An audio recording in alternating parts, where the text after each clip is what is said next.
Saudara-saudari yang dikasihi dan diberkati oleh Tuhan Yesus, selamat berjumpa lagi dalam renungan percikan hati, sabda dari hati untuk dunia yang baru.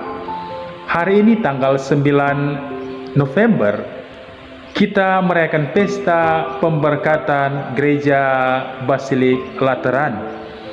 Pesta ini mengingatkan kita akan kemerdekaan dan kebebasan gereja setelah sebelumnya gereja mengalami penghambatan dan penganiayaan oleh kaisar-kaisar yang kafir.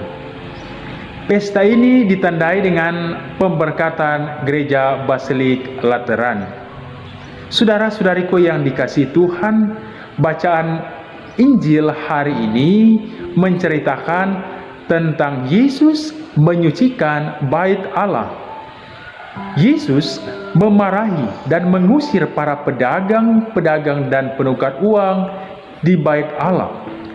Yesus juga menyatakan apabila mereka tidak menghendaki tindakan Yesus ini, mereka dapat merombak bait Allah. Bait Allah dalam konteks teks Injil hari ini memiliki dua makna. Yang pertama menunjuk kepada tempat beribadah orang Yahudi. Bait Allah juga memiliki makna yang menunjuk kepada pribadi Yesus.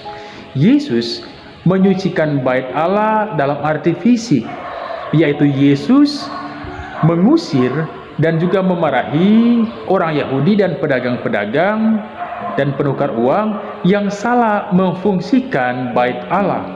Mereka menyelewengkan fungsi dari bait Allah.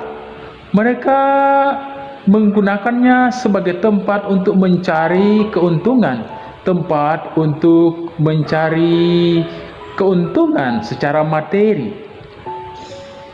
Nah, Bapak Ibu saudara-saudariku yang terkasih, bagi orang Yahudi tempat beribadah mereka disebut bait Allah.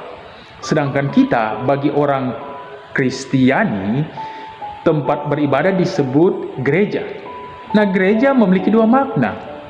Makna yang pertama, gereja dalam arti fisik, yaitu gereja adalah gedung atau bangunan tempat orang beribadah.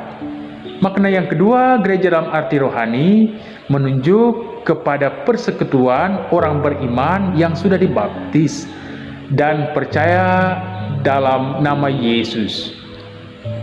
Bapak Ibu saudara-saudariku yang terkasih, secara singkat, gereja adalah gedung tempat orang beribadah dan gereja juga ada persekutuan orang yang dibaptis.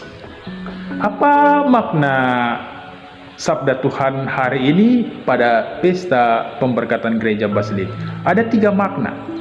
Makna yang pertama, yaitu kita adalah bait Allah dan kita juga adalah gereja. Dalam surat Rasul Paulus kepada jemaat di Korintus yang pertama bab 3 ayat 16 sampai 17, di sana dicatat bahwa kita adalah bait Allah karena Roh Allah tinggal di dalam diri kita.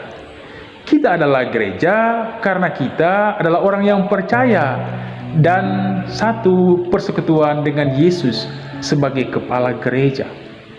Makna yang kedua, Yesus akan memarahi, menegur kita apabila kita salah memfungsikan makna gereja, salah memfungsikan gereja itu sendiri. Apabila kita menjadikan gereja sebagai tempat untuk mencari uang, apabila kita menjadikan gereja untuk mencari keuntungan, apabila kita menjadikan gereja untuk mencari popularitas, atau apabila kita menjadikan gereja untuk mencari kenikmatan-kenikmatan pribadi atau kelompok kita. Makna yang ketiga, yang Yesus kehendaki adalah kita memfungsikan gereja berdasarkan tugas gereja.